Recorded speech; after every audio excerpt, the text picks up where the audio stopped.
Here's how to fix a jam, red DIS light flashing, or being unable to take coins in your Conlux MCM model coin mechanism.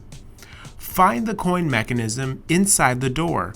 The coin mechanism may be mounted differently based on your machine. However, if it is the same model of coin mechanism, troubleshooting is the same.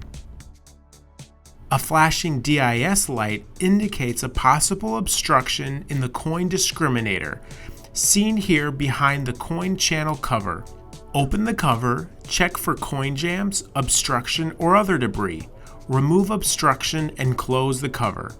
To resolve or prevent jams in other parts of your coin mechanism, put your finger on the coin funnel to open the acceptor gate and clean inside here.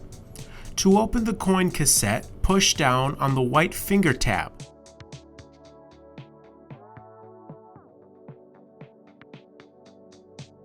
Make sure the white slider is in the cassette and not lodged in the bottom of the coin mechanism.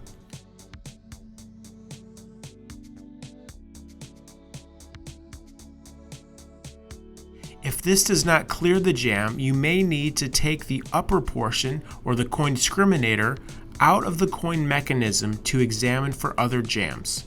For more assistance, call Vending technical support at 1-800-833-4411.